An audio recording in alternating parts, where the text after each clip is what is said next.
وعليه وعلى آله وصحبه أجمعين، أما بعد، فأعوذ بالله من الشيطان الرجيم. بسم الله الرحمن الرحيم. يا أيها الذين آمنوا ادخلوا في السلم كافة ولا تتبعوا خطوات الشيطان إنه لكم عدو مبين. صدق اللہ العظیم.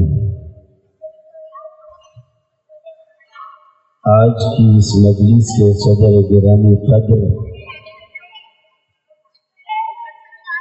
میرے بہت ہی عزیز اور کرم فرما حضرت مولانا انیس الرحمن صاحب مجدی جانب برکاتہم، دیگر حضرات علماء کرام اور عزیز و دوستو، اللہ کے فضل و کرم سے آج کا یہ جلسہ اپنے آخری پائیدان تک پہنچ چکا ہے.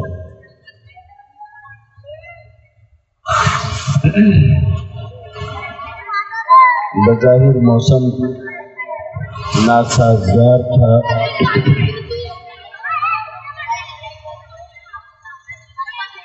لیکن اللہ کی مرضی شامل حال رہی اور اس نے آپ سبھی کو یہ توفیق دی کہ بہت محنت اور مشقت کر کے آپ نے یہ سارا نظام درست رکھنے کی کوشش کی اور یہ مجلس سج سکی اور بچے اپنا پروگرام پیش کر سکے.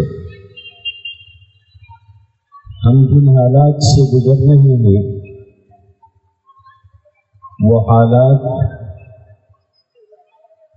دینی اعتبار سے بہت نازک ہیں. ہماری موجودہ نسل اس کے اندر جس طرح کا مزاج، جس طرح کے جذبات، جس طرح کے احساسات اور خیالات آج ہمارے سامنے ہیں، اس کو دیکھ کر بہت ڈر لگتا ہے کہ آنے والا کل کیسا ہوگا. لیکن وہی مکاتب میں جو ہماری نسل، نئی نسل پل رہی ہے، پڑھ رہی ہے، تربیت پا رہی ہے، ان کو دیکھیے تو ایک امید قائم ہوتی ہے کہ انشاءاللہ امت کا مستقبل روشن رہے گا، مسجدیں خالی نہیں ہوں گی، مصلے خالی نہیں رہیں گے، اور انشاءاللہ دین کی لہر قوم و ملت میں باقی رہے گی، اور انشاءاللہ دین و شریعت کا بندہ ہوگا. میرے بھائیوں، جو لوگ حساس ہیں، سمجھتے ہیں، غور کرتے ہیں، ان کو پتہ ہے کہ حالات کتنے نازک ہیں. جو لوگ اپنے آپ میں مگن ہیں، جو لوگ اپنی تجارت، اپنے کھیت اور اپنی ہی دنیا کو سب کچھ سمجھ رہے ہیں، میں ان کی بات نہیں کر رہا ہوں. جن لوگوں کو دین کا تھوڑا بھی درد ہے، وہ سمجھتے ہیں کہ کیسے نازک حالات اس وقت آئے ہوئے ہیں اور خصوصاً کس طرح سے دینی تعلیم کو نشانہ بنایا جا رہا ہے اور لوگوں کے دل و دماغ کو موڑا جا رہا ہے، دین اور شریعت سے دور لے جایا جا رہا ہے. ہمارے گھروں کے اندر بے دینی داخل ہو رہی ہے، ہمارے گھروں کے اندر حلال و حرام کی تمیز ختم ہو رہی ہے. ہماری تجارت ہم اسے دین و شریعت کی روشنی میں کیا نام دیں گے، اب یہ کہتے ہوئے بھی ہمیں ڈر لگنے لگا ہے. پیسہ کہاں سے آ رہا ہے اور کہاں صرف ہو رہا ہے، اس کی بھی کوئی توجہ ہمارے یہاں باقی نہیں رہی ہے۔ سلام ہو سیدنا محمد رسول اللہ صلی اللہ علیہ وآلہ وسلم پر۔ آپ نے خطرات کی نشاندہی کر دی تھی، آنے والے مشکل حالات کو بیان کر دیا تھا، اور لوگ کس طرح سے گمراہی کی طرف بڑھیں گے یہ بھی بتا دیا تھا۔ آپ نے فرمایا تھا یاتی علی الناس زمان لا یبالی المرء ما اخذ من الحلال ام من الحرام۔ لوگوں پر ایسا زمانہ بھی آئے گا کہ لوگ یہ خیال کرنا بھی چھوڑ دیں گے کہ جو مال وہ کما رہے ہیں اور ان کے پاس آ رہا ہے وہ حلال سے آ رہا ہے یا حرام سے آ رہا ہے۔ آپ اس درد کو اگر محسوس کر رہے ہیں کہ بچت گٹ کا فتنہ ہمارے گھر کے اندر داخل ہو چکا ہے، اگر آپ اس درد کو محسوس کر رہے ہیں کہ ہمارے گھر کی عزتیں سڑکوں پر جانے لگی ہیں، اگر آپ اس پریشانی کو محسوس کر رہے ہیں کہ ہمارے بچوں کی زبانوں کے اوپر کلمات اسلام کی جگہ دوسری چیزیں چڑھنے لگی ہیں، تو اس کی بنیادی وجہ ان کا دین اور دین کی تعلیم سے دور ہونا ہے۔ وہ نسل جو مکتب میں پروان نہیں چڑھی، کسی مدرسے کی سیڑھیاں اس نے نہیں چڑھی ہیں، اور کسی چٹائی پہ بیٹھ کے اس نے تعلیم حاصل نہیں کی ہے، سب سے زیادہ خطرہ انہی کے ایمان کا ہے، پھر وہ لڑکے ہوں یا لڑکیاں ہوں۔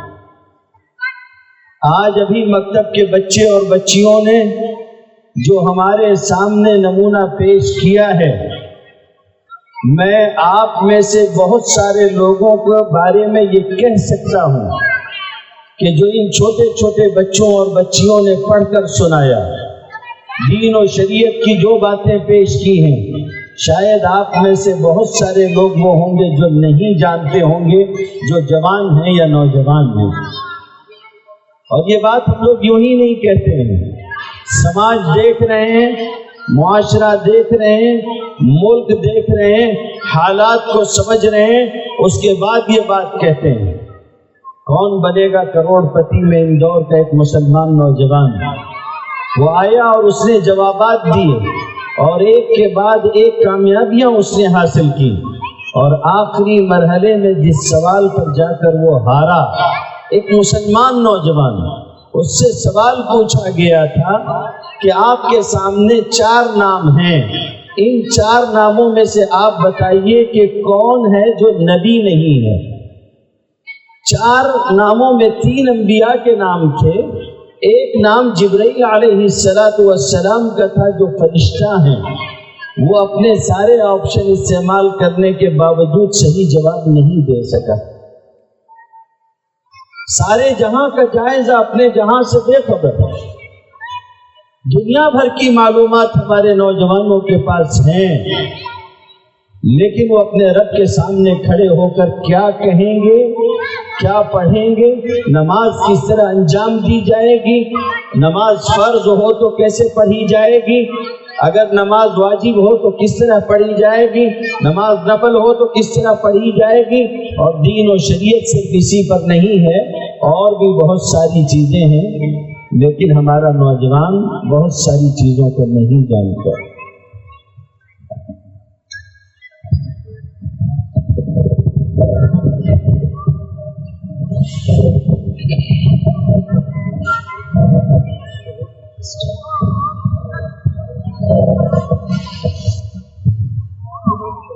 مجھے آپ سے یہ شکوہ نہیں ہے، مجھے آپ سے یہ شکوہ نہیں ہے کہ آپ نے پیچھے اپنے بچپن میں کیوں نہیں پڑھا، یا آپ کو کسی نے کیوں نہیں پڑھوایا، یا کیا توجہ نہیں کی گئی۔ مجھے آپ سے یہ شکوہ ہے کہ آپ ابھی بھی پڑھ سکتے ہیں۔ آپ نے جتنے حوصلے کے ساتھ آج زمین ہموار کی، جتنے حوصلے کے ساتھ آج کی یہ مجلس سجائی، جتنی خطیر رقم کے ساتھ آپ نے اتنا بڑا یہ پروگرام کیا، ایک بڑی پیسی اور ایک موٹی کمائی لگا کے آپ نے ان بچوں کو حوصلہ دیا۔ ممکن ہے کہ کوئی یہ کہے کہ آپ نے زیادہ خرچ کر دیا یا فنا کیا یا فنا کیا، لیکن میں آپ کے جذبے کو سلام کرنا چاہتا ہوں۔ آپ نے اس دور میں جب کہ لوگ دینی تعلیم کی طرف خرچ کرنے کی رغبت نہیں رکھتے ہیں، گاؤں والوں نے اس طرح سے خرچ کیا اور اس طرح سے محنت کی، آپ قابل مبارکباد ہیں۔ مگر میرے بھائی، صرف مال سے محبت مت کیجیے گا اور صرف مال کے ذریعے ان کی مدد مت کیجیے گا۔ مدرسے چلتے ہیں، بچوں کے ذریعے چلتے ہیں، اور نئی نسل پروان چڑھے گی جب آپ کا بچہ یا آپ کی بچی دین کی تعلیم حاصل کریں گے۔ اس لیے اپنے بچوں کو دین کی تعلیم میں لگائیے، انہیں راغب کیجیے، ان کے اوپر خرچ کیجیے۔ میں آج یہ کہنے میں ہچکچاہٹ محسوس کر رہا ہوں، ورنہ عموماً دوسری جگہوں پر میں جہاں بھی گیا وہاں مجھے مجبوراً یہ بات کہنی پڑی، اور میں نے کھل کر کہی کہ لوگ اپنے بچوں کے اوپر صرف نہیں کرتے ہیں، یہاں تک کہ جتنا خرچ ان کا اپنے منہ میں گٹکا کھانے پر خرچ ہو جاتا ہے، اتنا بھی وہ اپنے بچوں کی مہینے کی فیس دینے پر تیار نہیں ہوتے۔ آپ خرچ کر رہے ہیں اور کھل کر رہے ہیں، اپنے مکتب کا ساتھ دیجیے، اپنے یہاں چلنے والے مدرسے کا ساتھ دیجیے، ان علماء کا ساتھ دیجیے، اپنے بچوں اور اپنی بچیوں کو دین کی تعلیم دلوائیے۔ حالات مشکل ہیں، مجھے اس کا اعتراف ہے، اور میں نے آپ کو حالات کی سنگینی شروعات سے سمجھانے کی کوشش کی ہے، مگر میں نا امید نہیں ہوں۔ ہم جہاں کہیں جاتے ہیں عموماً ایک شکایت ضرور آج کل سنتے ہیں، اور وہ شکایت یہ ہے کہ بچیاں بہک رہی ہیں۔ اکثر جگہوں پہ یہ شکایت سننے ملتی ہے، اور بعض لوگ تو یہاں تک کہنے لگتے ہیں کہ گھر سے باہر نکلنے کی وجہ سے اور تعلیم حاصل کرنے کی وجہ سے اور فلاں وجہ سے اور فلاں وجہ سے بچیاں بہک رہی ہیں۔ میں تبصرہ نہیں کرنا چاہتا کہ یہ صحیح ہے، غلط ہے، آدھا سچ ہے، پورا سچ ہے، میں کچھ نہیں کہنا چاہتا اس سلسلے میں، مگر میں ایک بات آپ سے کہنا چاہتا ہوں کہ میں اپنے بچوں اپنی بچیوں سے مایوس نہیں ہوں، آنے والی نئی نسل سے مایوس نہیں ہوں۔ آپ اگر یہ سمجھ رہے ہوں گے کہ آنے والا کل آپ کے ہاتھ سے نکل رہا ہے تو آپ سمجھیے میں اس کو ماننے کے لیے تیار نہیں ہوں۔ میں آج بھی یہ سمجھتا ہوں کہ اگر ہم ٹھیک طرح سے اپنے بچے اور بچیوں کی پرورش کر لیں گے تو یہ مسلمانوں کی بیٹیاں ہیں، یہ مسلمانوں کے بیٹے ہیں۔ یقین مانیے ان کے اندر جو درد شریعت کا ہوتا ہے اور ان کے اندر جو سوچ اور فکر شریعت اور دین کی ہوتی ہے، اس کا مقابلہ نہ مال سے کیا جا سکتا ہے نہ محبت کے جال سے کیا جا سکتا ہے۔ میں صفائی سے یہ بات آپ سے کہنا چاہتا ہوں، کیوں آپ بھول گئے؟ ایک ریاست میں پردے کا مسئلہ اٹھا، کالجوں اور اسکولوں کے اندر پردے کو بند کرنے کی بات کی گئی۔ ایک طرف سارے مخالفین کھڑے ہوئے تھے، ایک طرف وہ نفرتی ٹولہ کھڑا ہوا تھا جو لوگوں کی موب لنچنگ کر دیتا ہے، جینے نہیں دیتا، پکڑ کے مار ڈالتا ہے۔ اچھے اچھے لوگ ہوتے ہیں کہ ایسے لوگوں کا سامنا نہیں کر پاتے، اگر دیکھ لیں تو کترا کے نکل جاتے ہیں، اگر دیکھ لیں تو ہمت نہیں باقی رہتی کہ ان کے سامنے کوئی جواب دیا جا سکے۔ لیکن ایک طرف ہزاروں ہزار کی ایسے نفرتی لوگوں کی بھیڑ کھڑی ہوئی تھی اور وہ اس کے خلاف نفرتی نعرے لگا رہے تھے، اور ایک طرف ایک مسلمان باحجاب لڑکی اکیلے کھڑی ہوئی تھی، اور ان سارے نعروں کا اس کے پاس ایک ہی جواب تھا کہ میرا خدا سب سے بڑا ہے۔ وہ بھی ایک لڑکی ہی تھی،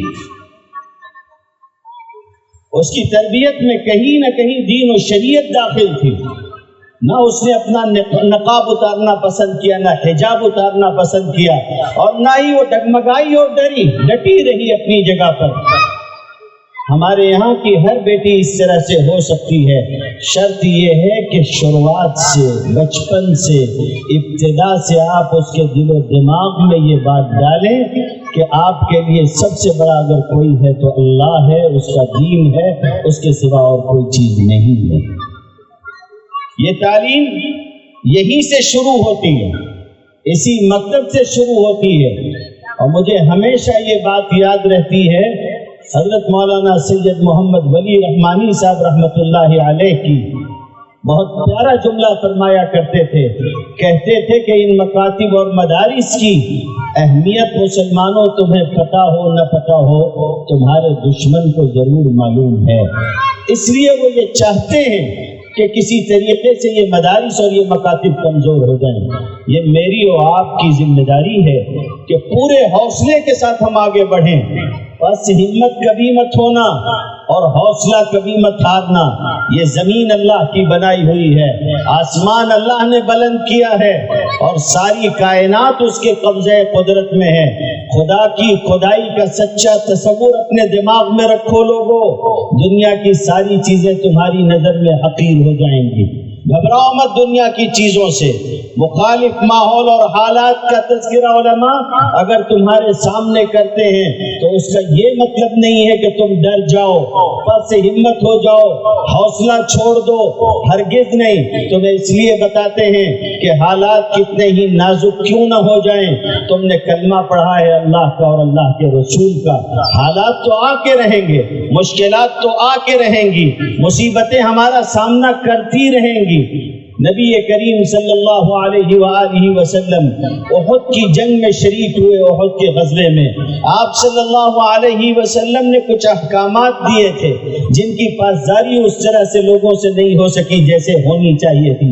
اس کے نتیجے میں اللہ نے حالات کو ذرا سا بدل دیا، اور ذرا کیا اللہ کی طرف سے حالات بدلے گئے۔ لوگوں نے پھر یہ دیکھا کہ بدر کے اندر شاندار فتح حاصل کرنے والے 70 شہید زمین پر تھے، ان کی لاشیں زمین پر تھی۔ سید الشہداء شہید ہو چکے تھے امیر حمزہ رضی اللہ تعالی عنہ، اور ان سب سے آگے بڑھ کر خود اس امت کا نبی آخر الزمان صلی اللہ علیہ وسلم، آپ کو زخم آئے تھے، آپ کا رخسار مبارک اس پر زخم آئے، آپ کے دندان مبارک، آپ کے دانت شہید ہوئے، اور بیان کرنے والوں نے بیان کیا، بخاری نے نقل کیا ہے، نبی کریم صلی اللہ علیہ وآلہ وسلم آپ کے زخموں کو جب درست کرنے کی کوشش کی گئی اور جو خود کی کڑی آپ صلی اللہ علیہ وسلم کے رخسار مبارک میں پیوست ہو گئی تھی، چپ گئی تھی، اس کو نکالنے کی کوشش کی گئی تو اس کے ساتھ آپ کا ایک دانت وہ بھی چلا آیا اور خون بہنا شروع ہوا۔ آپ کی صاحبزادی محترمہ موجود تھی، حضرت فاطمہ رضی اللہ تعالی عنہا و ارضاہا، انہوں نے کوشش کی کہ اپنے باپ کے زخم کو دھو کر ٹھیک کریں۔ ان کے شوہر حضرت علی ڈھال میں پانی لے کر آتے تھے اور حضرت فاطمہ رضی اللہ تعالی عنہا نبی کریم صلی اللہ علیہ وسلم کا زخم دھو رہی تھی، لیکن نقل کرنے والوں نے نقل کیا ہے جیسے جیسے نبی کریم صلی اللہ علیہ وسلم کا زخم پانی سے دھویا جاتا، خون اور شدت سے بہتا جاتا تھا۔ نبی کریم صلی اللہ علیہ وآلہ وسلم کے لیے کھجور کی ایک چٹائی جلائی گئی اور اس کی راکھ کو مرہم کی طرح آپ کے زخم میں بھر دیا گیا، تب جا کے خون رکا۔ آپ خود زخمی ہیں، آپ کا خون بہا ہوا ہے، آپ کے ساتھی 70 کے قریب زخمی بھی ہیں، 70 شہید ہو چکے ہیں۔ ایسے عالم میں ابو سفیان جو جا چکے ہیں اس وقت مسلمان نہیں تھے اور کفار کی طرف سے قیادت کر رہے تھے، ان کی طرف سے ان کے سپہ سالار تھے، انہوں نے ایک نفسیاتی چال چلی، ایک دماغی کھیل کھیلا اور انہوں نے مدینہ کی طرف آنے والے 2 لوگوں کو کہا کہ جا تو رہے ہو، مدینہ جا کے کہنا کہ ہم اپنی فوج جمع کر رہے ہیں اور لوٹ کر آئیں گے اور مدینہ کی اینٹ سے اینٹ بجا دیں گے۔ خبر آئی، دل پہ ہاتھ رکھ کے سوچنا نوجوانوں، خیال کرنا، تم مجھے بتاؤ اگر ہم ہوں اور ہم سے کوئی یہ کہے کہ تم اتنا زخم اٹھا چکے ہو، تم اتنی لاشیں اٹھا چکے ہو اور اب ہم تمہارے اوپر اس طرح سے دوبارہ چڑھائی کرنے والے ہیں، تمہارے دل کی کیا حالت ہوگی؟ وہ نبی کریم صلی اللہ علیہ وسلم کے صحابہ تھے۔ قرآن مجید نے یہ بتایا ہے کہ جب ان لوگوں کو یہ خبر پہنچی تو بجائے ڈرنے کے ان کے ایمان میں اور اضافہ ہو گیا۔ الذین قال لهم الناس ان الناس قد جمعوا لكم فاخشوهم فزادهم ایمانا، جب ان سے کہا گیا کہ لوگ تمہارے خلاف جمع ہو رہے ہیں تو تمہیں ڈرنا چاہیے، تو بجائے ڈرنے کے ان کے ایمان میں اضافہ ہو گیا اور انہوں نے کہا وقالوا حسبنا اللہ ونعم الوکیل، جلیل اللہ ہمارے لیے کافی ہے اور وہ بہترین کام بنانے والا ہے۔ کیوں ان کے ایمان میں اضافہ ہوا؟ مفسرین نے لکھا ہے ایمان میں اضافے کی وجہ یہ تھی کہ انہوں نے یہ کہا کہ یہ حالات اگر ہمارے سامنے آئے ہیں تو یہ کوئی نئی بات نہیں ہے، ہم سے ہمارے نبی نے وعدہ کیا تھا کہ آنے والے دنوں میں تمہاری آزمائش ہوگی، اللہ نے ہم سے کہہ رکھا ہے کہ وہ ہمیں آزمائے گا، تو اگر آج ہمیں آزمایا جا رہا ہے تو ہمارے خدا کی بات سچی ہو رہی ہے، ہمارے رسول کی بات سچی ہو رہی ہے۔ ہمارے رب نے کہا تھا وَلَنَبْلُوَنَّكُمْ بِشَيْءٍ مِّنَ الْخَوْفِ وَالْجُوعِ وَنَقْصٍ مِّنَ الْأَمْوَالِ وَالْأَنفُسِ وَالثَّمَرَاتِ وَبَشِّرِ الصَّابِرِينَ، ہم تمہیں آزمائیں گے، ہر سمت سے آزمائیں گے، مال سے بھی آزمائیں گے، جان سے بھی آزمائیں گے، کھیتی اور پیداوار کی کمی سے بھی تمہیں آزمائیں گے، تمہیں آزمایا جائے گا۔ آج اگر ہم جانوں کا نقصان اٹھا رہے ہیں، مالوں کا نقصان اٹھا رہے ہیں، کوئی نئی بات نہیں ہے، اسلام سودا ہی ایسا ہے اور کلمہ بات ہی ایسی ہے کہ اس کے بدلے میں سب بھی دے دیا جائے تو بھی نفع کا سودا ہے۔ اور ہمیں یہ پتا ہے، ہم سے یہ کہا گیا تھا کہ تمہارا امتحان لیا جائے گا، تمہاری آزمائش کی جائے گی۔ لوگوں کو کسی شے سے ڈرنا نہیں، نہ تخت سے، نہ تاج سے، نہ ظالموں کے ہاتھ سے، نہ کسی کی تدبیر سے اور نہ کسی کی سازشوں سے، کسی چیز سے مت ڈرو اس لیے کہ تم اللہ کے بندے ہو، کسی سے خوف مت کھاؤ اس لیے کہ تم نے اللہ کا کلمہ پڑھا ہے۔ یاد رکھو اللہ کے لیے زمین والے بے معنی اور بے حیثیت ہیں، اللہ کا خزانہ بے پناہ ہے۔ نبی کریم صلی اللہ علیہ وآلہ وسلم نے ارشاد فرمایا آپ ان لوگوں سے گھبرانا نہیں جو تم سے کہتے ہیں کہ تم کو تمہارے مال و اسباب سے محروم کر دیا جائے گا یا تمہیں تمہاری تجارت سے محروم کر دیا جائے گا، کھلانے والی ذات اللہ کی ہے، یہ یاد رکھو۔ نبی کریم صلی اللہ علیہ وآلہ وسلم نے ارشاد فرمایا کہ لو ان انسکم وجنکم واولکم وآخرکم ورطبکم ویابسکم، یاد رکھو اولین و آخرین، انسان اور جنات جتنے ابھی تک پیدا ہو چکے ہیں، جتنے آگے قیامت تک پیدا ہوں گے، یہ سب بھی مل کر اگر اللہ کی عبادت کرنے پر اتر آئیں اور سب کے سب فرما بردار ہو جائیں، اللہ فرماتے تب بھی میری شان میں کوئی اضافہ نہیں ہونے کا، میری شان پہلے سے باکمال اور بلند ہے۔ پھر اللہ فرماتے ہیں حدیث قدسی ہے، یہ سب مل کر بھی اگر کسی نافرمان بندے کی طرح نافرمان ہو جائیں اور میری نافرمانی کرنے لگے تب بھی میری شان سے کوئی کمی نہیں ہونے والی، اور پھر یہ سب جمع ہو جائیں اور جمع ہو کر اپنی مرضی کے موافق کسی میدان میں جمع ہو کر اپنی منہ مانگی چیزیں مجھ سے مانگیں اور میں ان کو ہر ایک کو ان کا منہ مانگا انعام دے دوں۔ انسان کو اگر موقع دیا جائے کہ تمہیں اجازت دی جاتی ہے تمہیں جو مانگنا ہو تم مانگ لو، انسان کیا کچھ نہیں مانگے گا، اس کی کیسی بڑی بڑی آرزویں ہیں۔ نبی کریم صلی اللہ علیہ وسلم نے فرمایا دنیا کی چیزیں انسان کا پیٹ نہیں بھر پائیں گی، انسان کا پیٹ تو قبر کی مٹی ہی بھرے گی۔ اللہ نے فرمایا یہ سارے پیدا ہونے والے، یہ سارے آئندہ آنے والے جو پیدا ہو کے مر چکے ہیں وہ بھی انسانوں میں سے ہوں یا جناتوں میں سے، تر ہوں یا خشک ہوں، سب کے سب اگر مجھ سے ایک مرتبہ جمع ہو کر اپنی منہ مانگی مانگنے پہ بھی اتر آئیں اور میں ان سب کو دینے پر بھی راضی ہو جاؤں اور دے دوں تب بھی میرے خزانے سے کم نہیں ہوگا۔ کما لو ان احدکم مر بشفۃ البحر فغمس فيه عبرة ثم نزعها كذلك، جیسے سمجھ لو اگر میں دے بھی دوں تو اس کی مثال میرے خزانے کے مثال کے مقابلے میں ایسی ہوگی جیسے تم میں سے کوئی سمندر کے کنارے سے گزرے اور کوئی ایک سوئی اٹھا کر اس سمندر کے اندر ڈبا کے نکالے، سوئی پر کتنا پانی لگا ہوگا، سوئی پر لگے ہوئے پانی کی وہ حیثیت ہے جو میں سب کو دے دوں گا اور میرے خزانے کی وہ حیثیت ہے جو سمندر کی حیثیت ہے۔ گھبراؤ نہیں، دینے والی ذات اللہ کی ہے، اسباب وسائل ساری چیزیں اللہ کے قبضے قدرت میں ہیں، کوئی تمہارا لقمہ تم سے چھین نہیں سکتا اور کوئی تمہاری زندگی کا دن کم نہیں کر سکتا۔ جو رات زمین پر آنی ہے وہ زمین پہ آ کے رہے گی اور جو رات قبر میں آنی ہے وہ قبر میں آ کے رہے گی۔ کوئی تمہیں موت سے وقت سے پہلے ہمکنار نہیں کر سکتا، کوئی تمہاری زندگی اللہ کی مرضی کے بغیر نہیں چھین سکتا۔ اس لیے اسی اللہ کے فیصلوں پہ راضی رہو. یاد رکھو دین اور شریعت سب سے اہم چیز ہے.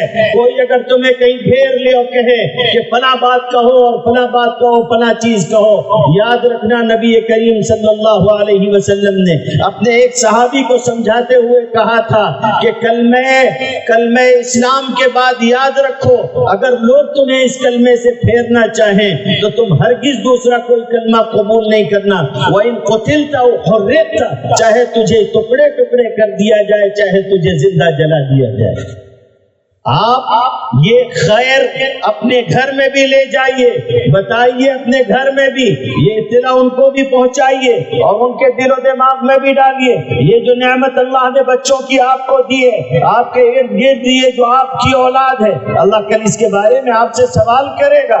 اس نعمت کا خیال کرو، ان کو بتاؤ کہ بیٹا اللہ نے اپنی مرضی سے، اپنی محبت سے، اپنے فضل اور احسان سے یہ جو تمہیں اپنا نام لینے کی توفیق اس نے دی ہے، اس سے بڑی کوئی چیز اس دنیا میں نہیں ہے. یاد رکھنا اگر کوئی تمہیں اس نام کے سوا کسی اور نام کی طرف راغب کرے تو وہ کفر کا کلمہ ہے. اور یاد رکھو کہ کلمہ کفر کسی صورت قبول نہیں کیا جائے گا. اپنی بیٹیوں کو سکھاؤ کہ یاد رکھو احساسات اور جذبات اپنی جگہ ہیں، انسان کا دل و دماغ اپنی جگہ ہے، مگر یہ جسم اوپر سے لے کے اللہ کا دین نیچے تک اللہ کا دیا ہوا ہے. اس کی مرضی کے خلاف، اس کے دین سے دور جا کر، اس کو ناراض کر کے ہم کسی خوشی کے لیے تیار نہیں ہوں گے. سکھائیے اپنی اولاد کو، یہ آپ کی ذمہ داری ہے. ان کو سکھائیے کہ دنیا کے تانا شاہوں سے ڈرنے کی کوئی ضرورت نہیں. دنیا کے تانا شاہوں سے ڈرنے کی کوئی ضرورت نہیں. بعض نوجوان کبھی کبھی بیٹھتے ہیں تو ہم لوگوں سے کہتے ہیں کہ مولانا حالات ایسے ہیں، فلاں اس میں یہ تھا، پھر یہ ہوا، پھر یہ ہوا. ایسا لگتا ہے کہ کوئی تبدیلی نہیں آئے گی. میرے بھائی تبدیلی نہ آپ کے ہاتھ میں ہے نہ میرے ہاتھ میں ہے. ان چیزوں کو کبھی مت سوچو جو چیزیں تمہارے کرنے کی نہیں ہیں، جو اللہ کے کرنے کی ہیں وہ اللہ کو کرنے دو. اس کو سوچنے کی بھی ضرورت نہیں ہے. جتنا کام تمہارے ذمے ہے وہ تم کرو، جو اللہ کے ذمے ہے وہ اللہ کرے گا. حالات کا بدلنا یہ اللہ کے ہاتھ میں ہے. لوگوں کے قلوب حضور نے فرمایا اس کی 2 انگلیوں کے درمیان میں ہے، وہ جیسے چاہتا ہے ویسے الٹتا پلٹتا ہے. حالات کو بدلنا اس کے لیے ایک پل کی بات ہے، ایک لمحہ، ایک آنکھ کی پلک کا جھپکنا، اس سے پہلے اس کی چیزیں پوری ہو جاتی ہیں. بزرگوں کا ایک جملہ ہے اور کیسا پیارا جملہ ہے، کہتے یا من امرہ بین الکاف والنون، اے وہ ذات جس کے سارے امور کاف اور نون کے بیچ میں ہیں. میری اور آپ کی طرح نہیں ہے کہ کسی چیز کو بدلنے کے لیے اسے 1000 پاپڑ بیلنے پڑے. وہ کہتا ہے کن فیکون، وہ چیز ہو جاتی ہے. وہ کہتا ہے کہ ہو جا اور وہ چیز ہو جاتی ہے. لوگوں دنیا میں ظالم آج سے نہیں ہیں، ظالم پہلے سے ہوتے رہے ہیں دنیا میں، اور اللہ تعالیٰ ظالموں کو ان کے کیفر کردار تک پہنچاتا رہا ہے. موسیٰ علیہ السلام جب آئے تو ان کی قوم ایک لمبے عرصے سے ظلم جھیل چکی تھی، اور اپنے بزرگوں سے اور اپنے انبیاء سابقین سے وہ سنتی آئی تھی کہ ایک نبی آئے گا جو نجات دہندہ ہوگا، وہ آ کے ساری تکلیفوں کو دور کرنے کا سبب بنے گا. وہ اپنے مسیحا کے انتظار میں تھے کہ وہ کب آئے گا اور کب فرعون کے چنگل سے نکالے گا، اور یہ جو ظلم اور یہ جو بے عزتی اور یہ جو اہانت اور توہین وہ جھیل رہے ہیں اس سے وہ نکل سکیں گے. وہ بہت مکرم لوگ تھے، بہت باعزت لوگ تھے، ارض مقدس کے رہنے والے لوگ تھے. مصر میں غلامی کی زندگی گزار رہے تھے، ان کے بچے ذبح کر دیے جاتے تھے اور ان کی عورتیں کاموں کے لیے رکھ لی جاتی تھی، زندہ چھوڑی جاتی تھی. ان سارے حالات کے باوجود جب موسیٰ علیہ السلام آئے اور ایک لمبا عرصہ گزرا، تب بھی قوم کی تکلیفیں بظاہر کم نہیں ہوئی. تو قوم کے لوگوں نے موسیٰ علیہ السلام سے کہا قالوا اوذینا من قبل ان تأتینا ومن بعد ما جئتنا، آپ کے آنے سے پہلے بھی ہمیں اذیتیں دی گئیں اور آپ کے آنے کے بعد بھی ہمیں تکلیفیں دی جا رہی ہیں. موسیٰ علیہ السلام نے کہا قریب تمہارا رب یہ سارا معاملہ ٹھیک کر دے گا اور ظالم کو وہ ہلاک و برباد کر دے گا لوگوں کان کھول کے اس عبرت کی بات کو سنو. ایک طرف محل تھے, ایک طرف برسوں کی حکومت تھی, ایک طرف دربار تھا, درباری تھے, بادشاہ تھا, فوج تھی, ظلم کرنے والے لوگ تھے, اور ایسی قوت اور طاقت رکھنے والے کہ احرام مصر انہوں نے بنائے. آج تک اس کا راز دنیا نہیں پا سکی, اتنی ترقی کرنے کے باوجود. اتنا سب کچھ کرنے والے لوگ, ایک رات موسیٰ علیہ السلام کو کہا گیا لے کے نکلیے سارے لوگوں کو, اور یہ بھی خبر دے دی گئی کہ موسیٰ انکم متبعون, تمہارے پیچھے فوج لگے گی, لوگ آئیں گے. ایسا نہیں ہے کہ رات میں نکل رہے ہو نکل کے چلے جاؤ گے, کوئی آزمائشی نہیں پیش آئے گی. صبح کا سورج اٹھنا شروع ہوا اور روشنی پھیلنا شروع ہوئی. سامنے سمندر تھا, پیچھے فرعون کا لشکر تھا, اور اس موقع پہ جو کچے لوگ تھے انہوں نے کہا قال اصحاب موسیٰ انا لمدرکون, ہم لوگ پکڑ لیے گئے اور ہم لوگوں کو گرفتار کر لیا جائے گا اور اب ہم موت کے گھاٹ اتارے جائیں گے. موسیٰ علیہ السلام نے کہا کلا ان معی ربی سیہدین, ہرگز نہیں, میرا رب میرے ساتھ ہے. یہ تصور اپنے دماغ میں رکھو, اپنی اولاد کے دماغ میں بیٹھاؤ, ان سے کہو اپنے بعد اپنی اولاد کے دماغ میں بٹھانا, دنیا میرے خلاف ہو تو ہوتی رہے, میرے ساتھ میرا خدا, میرے ساتھ میرا خدا ہے. اس سے حسین تصور اور کوئی نہیں ہے. حضرت حاجرہ مکہ مکرمہ میں ہے, کوئی بستی نہیں ہے, کوئی عمارت نہیں ہے, کوئی درخت نہیں ہے, کوئی پانی کا چشمہ نہیں ہے. ان کا بچہ, دودھ پیتا بچہ ان کی گود میں ہے. شوہر ابراہیم علیہ السلام چھوڑ کے جا رہے ہیں, اور چھوڑ کے جا رہے ہیں, کوئی آگے پیچھے اسباب ہی نہیں ہے, شوہر چھوڑ کے جا رہا ہے. بار بار پوچھتی ہے کہ کیا کر رہے ہیں. بخاری شریف میں آتا ہے, آخر میں ایک جملہ پوچھا اللہ امرک بہذا, کیا اللہ نے آپ کو اس کا حکم دیا ہے؟ موسیٰ ابراہیم علیہ السلام نے کہا کہ ہاں اللہ نے مجھ کو اس کا حکم دیا ہے. بس اتنی بات سننی تھی کہ اذن لا یضیعون, بس آپ جائیے, پھر اللہ ہم کو ضائع نہیں ہونے دے گا. سامنے اسباب دکھ رہے ہو یا نہ دکھ رہے ہو, تمہارے ایمان کا تقاضا یہ ہے کہ گلی بھی اگر آگے بند ہو تب بھی تمہارے دماغ میں یہ خیال ہونا چاہیے کہ راستہ دینے والی ذات میرے رب کی ہے. یوسف علیہ السلام کو برائی کے ارادے سے گھر کے اندر لے جایا گیا, اور زلیخا ایک کمرے سے دوسرے کمرے میں لے جاتی رہی. ہر کمرے کے دروازے کو تالا لگاتی, اگلا دروازہ کھولتی, پھر اندر کمرے میں لے جاتی, اس کمرے کو بھی تالا لگا دیتی, اس سے آگے بڑھتی, اگلے کمرے میں تالا لگاتی. جب آخری کمرے میں پہنچے پھر وہاں اس نے کہا برائی کے ارادے سے اپنی بات پیش کی. یوسف علیہ السلام اپنی آنکھ سے دیکھ چکے تھے کہ ہر دروازے پہ تالا لگ چکا ہے, مگر یوسف علیہ السلام بھاگ کے دروازے کے پاس پہنچے گناہ سے بچنے کے لیے, اس لیے کہ بھاگ کے دروازے تک جانا بندے کا کام ہے, اور بند دروازے کا تالا کھولنا یہ اللہ کا کام ہے. بند دروازے کھلتے گئے, اور قرآن مجید نے کہا کہ وَاسْتَبَقَ الْبَابَ, سارے دروازے کھل گئے, اور آخری دروازے پہ جا کے یوسف علیہ السلام پہنچ گئے.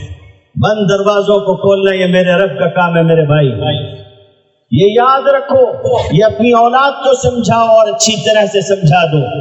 نبی کریم صلی اللہ علیہ وسلم غار میں تشریف فرما تھے, اور غار میں تشریف فرما ہے, اور اسی غار کے دروازے پہ کفار اور مشرکین کھڑے ہوئے ہیں, قتل کے ارادے سے آئے تھے. قرآن نے کہا ہے وَإِذْ يَمْكُرُ بِكَ الَّذِينَ كَفَرُوا لِيُثْبِتُوكَ أَوْ يَقْتُلُوكَ أَوْ يُخْرِجُوكَ, وہ قتل کرنا چاہتے تھے حضرت محمد صلی اللہ علیہ وسلم کو.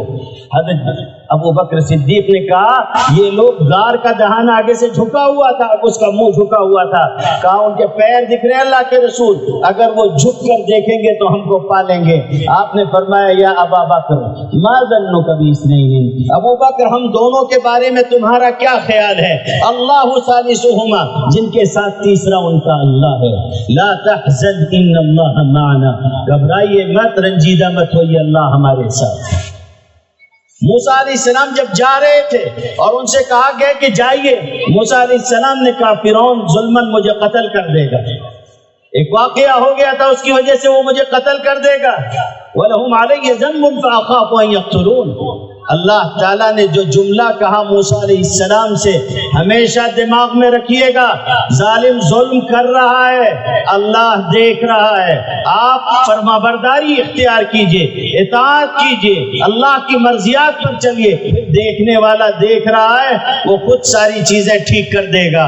اللہ نے موسیٰ علیہ السلام اور ان کے بھائی حضرت ہارون سے کہا تھا، حضرت ہارون اور حضرت موسیٰ علیہ السلام سے کہا گیا کہ جاؤ اننی معکما اسمع و ارا، میں تمہارے ساتھ ہوں، میں سب دیکھ رہا ہوں، سب سن رہا ہوں، میں سب دیکھ رہا ہوں، میں سب سن رہا ہوں، جاؤ۔ موسیٰ علیہ السلام نے جب سنا تو کہا ہرگز نہیں، میرا رب میرے ساتھ ہے، وہ راستہ دے گا، سامنے سمندر ہے تو کیا ہوا، وہ ہمیں راستہ دے گا۔ اور سمندر ہٹا دیا گیا، راستہ دے دیا گیا، نکلنے والے نکل کے چلے گئے، ظالم کو اسی سمندر میں اس کی فوج کے ساتھ، سارے ظالموں کے ساتھ ایک ساتھ ختم کر دیا گیا۔ قرآن مجید نے کہا وہ اپنے محلات چھوڑ کر چلے گئے۔ چند لمحوں پہلے تک جو محل آباد تھے، جو درباری موجود تھے، جو ظالم تھے، جن کا ڈنکا بج رہا تھا، وہ سارے کے سارے ایک لمحے میں ختم ہو گئے، کوئی باقی نہیں بچا۔ حالات کیسے بدلیں گے یہ سوچنا آپ کا کام نہیں ہے، آپ اپنے آپ کو کب بدلیں گے یہ آپ کے سوچنے کا کام ہے۔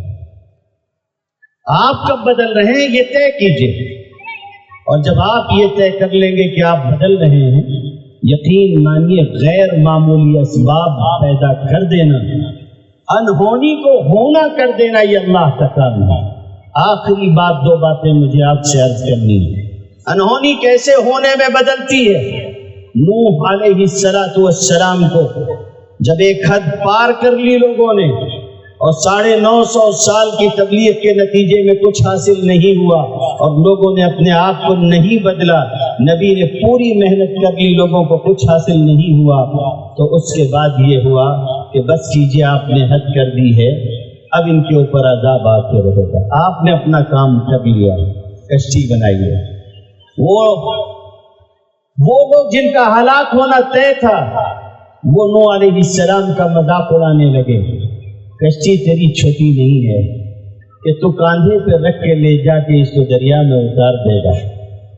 لوگ کشتیاں بناتے بھی ہیں تو دریا کے کنارے بناتے ہیں، تو اتنی بڑی کشتی بنا رہا ہے۔ بہت بڑی کشتی تھی نوح علیہ السلام کی، جس میں تمام جانوروں کے جوڑے بھی سوار ہوئے ہیں، انسان بھی جو اہل ایمان ہیں 80 کے قریب میں وہ بھی سوار ہوئے ہیں، اور بھی ساری چیزیں اس میں رکھی گئی تھی، اور وہ کشتی بن رہی ہے شہر کے بیچوں بیچ میں، دور دور تک دریا کا نام و نشان نہیں۔ لوگ مذاق اڑاتے تھے کہ کشتیاں سمندر کے اور دریا کے کنارے بنائی جاتی ہیں اور جہاز بنائے جاتے ہیں تاکہ ان کو دھکیل کر دریا میں اتار دیا جائے۔ تو بنا تو رہا ہے، تو اس کو سمندر میں اور دریا میں کیسے لے جائے گا؟ دوسری طرف قدرت مسکرا کے کہہ رہی تھی کہ نوح کشتی بنانے کو ہم نے کہا ہے، وَاصْنَعِ الْفُلْكَ بِأَعْيُنِنَا، کشتی بنانے کا حکم ہم نے تجھ کو دیا، تو کشتی بنا۔ لوگ اپنی کشتیاں سمندر کے کنارے بناتے ہیں، بنا کے سمندر میں اتارتے ہیں۔ جب تیری کشتی بن جائے گی، میں تیرا رب سمندر کو تیری کشتی کے پاس لے کر آؤں گا۔ تیری کشتی سمندر کے پاس نہیں لے جائی جائے گی، ہم سمندر تیری کشتی کے پاس لے کے آئیں گے۔ اور پھر ہوا وہی، زمین پانی پانی ہو گئی، حتی اذا جاء امرنا وفارت النور۔ اس لیے میرے بھائیوں، اپنی اولاد کی فکر کرو، اپنی فکر کرو۔ ان علماء سے کہو، سیکھنے کا کوئی وقت نہیں ہوتا، میں صفائی سے آپ سے کہتا ہوں، سیکھنے کا کوئی وقت نہیں ہوتا۔ میرے استاذوں کے استاذ ہیں حضرت مولانا اشتیاق صاحب ملی ندوی دامت برکاتہ، آج بھی معہد میں پڑھاتے ہیں، اچھی عمر ہو گئی۔ ان کے ایک بھائی ہیں، ظاہر ہے ان سے چند سال کے چھوٹے ہوں گے، وہ اس موقع پر ہمارے یہاں تخصص کر رہے ہیں۔ عمر کے اس مرحلے میں انہوں نے عالمیت کی، اب اس کے بعد مفتی بن رہے ہیں۔ ان کے ساتھ ایک مرتبہ ایک بیماری ہو گئی، ایک سال اس میں ان کا افتاء کا ضائع ہو گیا، مفتی نہیں بن پائے۔ اگلے سال ان کے حج کی تاریخ آ گئی، پھر ان کا ایک سال اور ضائع ہو گیا، پھر نہیں بن پائے۔ اس سال پھر انہوں نے اہلیتی امتحان دیا اور اس سال پھر وہ پڑھ رہے ہیں. اللہ توفیق دے اور ممکن ہو اس سال امید ہے کہ انشاءاللہ ان کو سند ہوگی. عمر کے اس مرحلے میں سند لیں گے. 2 سال پہلے میرے ماموں خسر ہیں، انہوں نے بخاری شریف پڑھی اور سند حاصل کی. جس مجلس میں وہ سند حاصل کر رہے تھے اسی مجلس میں ان کا نواسا بھی ان کے ساتھ موجود تھا اور اس نے بھی ان کے ساتھ سند لی ہے. 40 سے زیادہ تراویح اور محراب تو وہ سنا چکے ہیں. ان کی عمر کا اندازہ آپ لگائیے گا. پڑھنے کی کوئی مدت نہیں ہوتی میرے بھائی. ابو بکر صدیق رضی اللہ تعالیٰ عنہ قرآن مجید سیکھ رہے ہیں. قرآن مجید کی جب آخری آیت اتری ہے اس موقع پر ان کی عمر 60 سال یا اس سے متجاوز تھی، تب بھی سیکھ رہے ہیں. ان علماء سے کہیے آپ کے بھی سیکھنے کا انتظام کریں. مردوں کے بھی لیے تعلیم بالغہ کا انتظام ہو، عورتوں کے لیے بھی انتظام ہو. اور اپنے مکتب کو مضبوط کیجیے، اپنے مدرسے کو مضبوط کیجیے. مجھے ابھی یہ سن کے خوشی ہوئی، محتمیم صاحب آئے تھے. ہم عصری کا فتنہ ہوتا ہے، ہم عصری کا فتنہ ہوتا ہے. ایک ہی زمانے میں ہو جائے تو بڑے مسائل ہوتے ہیں. یہاں ماشاءاللہ کشادہ دلی ہے، انہوں نے پروگرام میں بھی اپنے بچوں کے ذریعے ساتھ دیا مکتب کا. مدرسے والے معین ہیں مکتب کے، انہوں نے انعام بھی دیا. میں اس پر ان کا مشکور بھی ہوں کہ انہوں نے اس طرح سے دل بڑا کیا. ہم سب کو مل کر اسی طرح سے آگے بڑھنا چاہیے. مدرسہ بھی آپ کا ہے، مکتب بھی آپ کا ہے، دونوں آپ کی آنکھوں کی طرح ہیں. خوب اچھی طرح سے خدمت کیجیے، ہر ممکن جہت سے مدد کیجیے. مکتب کا نظام مالیات سے بھی مضبوط کیجیے، بچوں سے بھی مضبوط کیجیے، مدرسے کا نظام بھی اسی طرح سے مضبوط کیجیے. اللہ تعالیٰ آپ کے آنے کو، جمع ہونے کو، خدمت کرنے کو اور اللہ تعالیٰ اس طرح سے محبت کرنے کو بھی قبول کرے اور اللہ تعالیٰ آگے بھی توفیق عطا فرمائے. ایک آخری بات مجھے جو عرض کرنی ہے، جس طرح سے آپ نے اس عاجز اور فقیر کا استقبال کیا اور بچے کھڑے رہے اور آپ نے ان کے ذریعے استقبال کروایا، یہ آپ کی محبت ہو سکتی ہے، ان بچوں کا جذبہ ہو سکتا ہے، مگر میں اس کا قائل نہیں ہوں. ان بچوں کی اہمیت محسوس کیجیے گا. آنے والا اپنی جگہ ہے، وہ اپنی جگہ ہے. یہ نبی کریم صلی اللہ علیہ وسلم کے مہمان ہیں، یہ دین کے داعی اور اس کے سپاہی ہیں. ہم ہرگز اس کو پسند نہیں کرتے ہیں کہ ہماری آمد کے لیے یہ بچے کھڑے رہیں. ہم اپنے آپ کو ان کا خادم سمجھتے ہیں اور اس طرح کی اس چیز کو میں پسند نہیں کرتا. آپ کے جذبے کو سلام صحیح، لیکن یہ یاد رکھیے گا کہ یہی بچے کل آپ کے لیے سب کچھ ہونے والے ہیں. یہ بچے، ان کی عزت ہو، ان کا احترام ہو، ان کے لیے اکرام ہو. نبی کریم صلی اللہ علیہ وسلم نے ہم علماء کو بھی اس کی وصیت کی ہے کہ یہ جب آئیں تو ہم ان کے ساتھ خیر سے پیش آئیں. اس لیے میں آپ سب کو جو میں نے کہا ہے امید کرتا ہوں کہ آپ اس پر عمل کریں گے. آپ کا بھی مشکور ہوں، علماء کا بھی مشکور ہوں. ظاہر ہے ان میں سے بہت سارے لوگ علم و فضل کے اعتبار سے مجھ سے بڑے ہیں. یہاں خود صدر محترم جو اس جلسے کے ہیں انیس الرحمان صاحب بہت بہترین خدمات انجام دے رہے ہیں اور غیر معمولی کام کر رہے ہیں. اللہ ان کے کام میں بھی برکت عطا فرمائے. ان حضرات نے مجھ کو بھی سنا، موقع دیا، ان کا بھی مشکور ہوں. وآخر دعوانا الحمد للہ رب العالمین.